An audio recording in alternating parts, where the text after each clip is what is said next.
Imaginez que vous appreniez un nouveau muscle mental, comme un enfant qui s'entraîne à marcher. S'il abandonnait après la première chute, il ne marcherait jamais. Toute nouvelle compétence requiert de la pratique avant de faire partie intégrante de votre vie. Certes, il faut une grande concentration, et peu de gens choisissent ce chemin exigeant.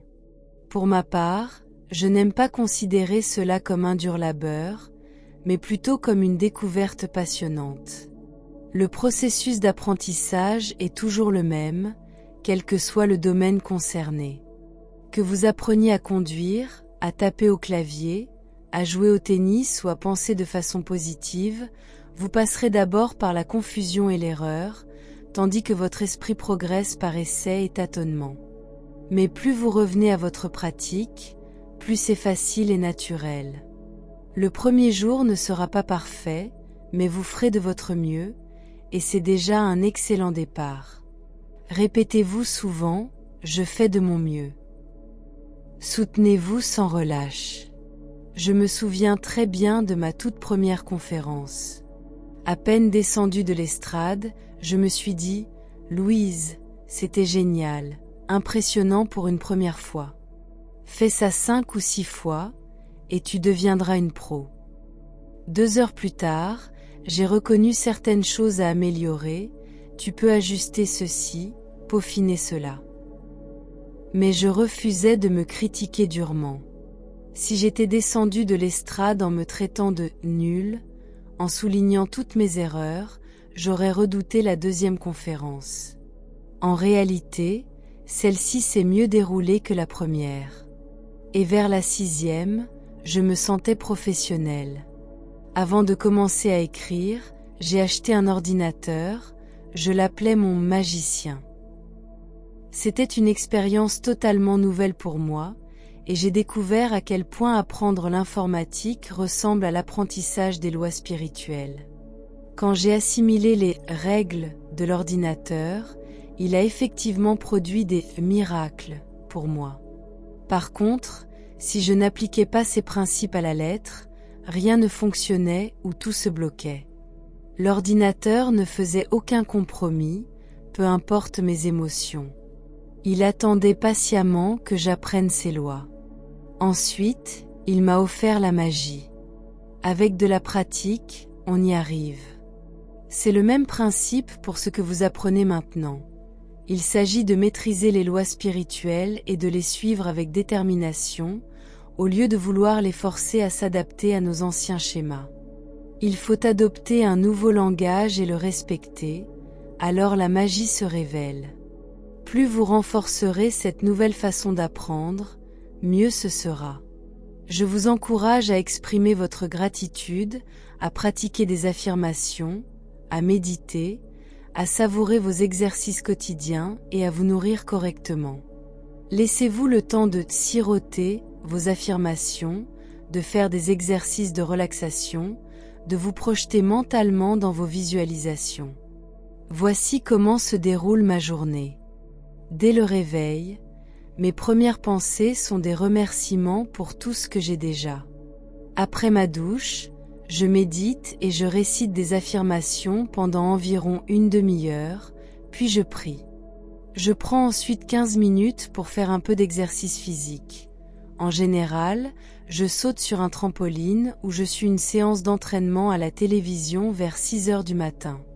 Ensuite, je prends mon petit déjeuner, fruits, jus et tisane. Je remercie la terre-mère pour la nourriture qu'elle m'offre et remercie ces aliments de m'avoir donné leur vitalité. Avant le déjeuner, je me tiens devant un miroir pour dire mes affirmations à voix haute.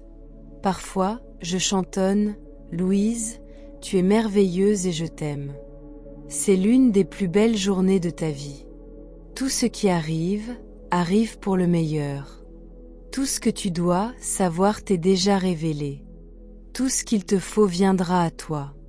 Tout va bien. » À midi, je mange souvent une grande salade, de nouveau bénie et remerciée. En fin de journée, je m'accorde quelques instants sur une planche inclinée pour détendre mon corps, en écoutant parfois une cassette audio. Mon dîner se compose de légumes cuits avec des céréales, du poisson ou du poulet à l'occasion. Mon corps fonctionne mieux avec une alimentation simple. J'aime partager ce repas avec d'autres, en nous bénissant mutuellement et en bénissant la nourriture. Le soir, je lis ou j'étudie, il y a toujours quelque chose à apprendre. Je peux aussi prendre le temps d'écrire mes affirmations 10 ou 20 fois. Avant de me coucher, je prends un moment de réflexion. Je bénis chaque action accomplie dans la journée et j'affirme que je vais dormir d'un sommeil profond et réparateur pour me réveiller en pleine forme, ravi de commencer ce nouveau jour. Cela peut paraître énorme et compliqué, mais très vite, cette nouvelle façon de penser devient aussi naturelle que de se brosser les dents ou de prendre une douche. Tout se fait alors automatiquement, sans effort. En famille, c'est une excellente idée de méditer ensemble, le matin ou avant le dîner, pour instaurer la paix et l'harmonie. Si vous manquez de temps, levez-vous 30 minutes plus tôt, l'effet en vaut la peine. Comment commencez-vous votre journée ? Que vous dites-vous au moment même où vous ouvrez les yeux? Est-ce quelque chose de positif ou de négatif? Autrefois, je murmurais « Mon Dieu, encore un jour ». Et devinez quoi? Ma journée se passait exactement dans cette ambiance. À présent, dès mon réveil, je remercie mon lit pour le bon sommeil passé ensemble. Puis, les yeux encore fermés, je passe 10 minutes à remercier pour toutes les belles choses de ma vie, à déclarer que la journée se déroulera au mieux et que j'en profiterai pleinement. Tout cela avant même ma méditation et mes prières. Accordez-vous quelques minutes par jour pour méditer en silence. Si vous débutez, commencez par 5 minutes. Restez assis, calme, en observant votre respiration. Laissez les pensées flotter sans vous en soucier. Le mental, par nature, produit des pensées. Inutile de lutter contre lui. Il existe de nombreux livres et cours pour explorer différentes formes de méditation. Peu importe la méthode ou l'endroit où vous commencez, au final, vous trouverez celle qui vous convient le mieux. Personnellement, il m'arrive de simplement m'asseoir en silence, en me demandant « Que ai-je besoin de savoir ?» Puis je laisse la réponse venir si elle le souhaite. Sinon, elle arrivera plus tard. Un autre moyen de méditer, asseyez-vous, concentrez-vous sur votre souffle, en suivant l'air qui entre et sort de vos poumons. Comptez 1 en inspirant, 2 en expirant, et ainsi de suite jusqu'à 10. Revenez alors à 1. Si vous vous surprenez en train de penser à la lessive, recommencez à 1. Si vous atteignez 25, repartez à 1. Pas de panique, il n'y a ni bonne ni mauvaise façon de méditer. J'ai eu une cliente que je trouvais brillante, douée, pleine d'humour. Malgré ses qualités, elle se sentait bloquée dans sa vie. Elle souffrait d'obésité, d'un manque d'argent, d'une carrière décevante et n'avait pas eu de relation amoureuse depuis longtemps. Sa grande vivacité d'esprit freinait en fait sa pratique. Elle était trop rusée pour prendre le temps de s'exercer chaque jour. La méditation quotidienne a énormément changé les choses pour elle. On a commencé par 5 minutes, puis sommes passés à 15, puis 20 minutes. Faites aussi des affirmations quotidiennes. Choisissez-en une ou deux et recopiez-les 10 ou 20 fois dans la journée. Lisez-les à haute voix, avec enthousiasme. Inventez une petite chanson pour chanter vos affirmations avec joie. Laissez votre esprit tourner autour de ces affirmations toute la journée. Les affirmations répétées régulièrement deviennent des croyances et apportent toujours leurs fruits, parfois sous des formes inattendues. L'une de mes croyances, c'est « J'ai toujours de bonnes relations avec mon propriétaire ». À New York, mon dernier bailleur était connu pour sa rudesse et ses conflits constants avec les locataires. En 5 ans, Je ne l'ai vu que 3 fois. Quand j'ai décidé de déménager en Californie, je voulais vendre tout ce que je possédais pour partir à zéro, sans les attaches du passé. Je répétais des affirmations comme « Je vends tout très rapidement et facilement ». Mon déménagement est très simple. Tout se déroule dans l'ordre divin, et tout va bien. Je ne me suis pas tracassée du comment, ni de savoir où j'allais dormir les derniers jours. Je persistais juste avec mes affirmations.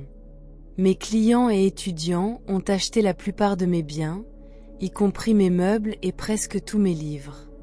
J'ai écrit à mon propriétaire pour lui signaler que je ne renouvellerai pas mon bail. À ma grande surprise, il m'a téléphoné pour m'exprimer son inquiétude face à mon départ, m'a proposé de me rédiger une lettre de recommandation pour la Californie et m'a demandé s'il pouvait racheter mes meubles pour garder l'appartement meublé.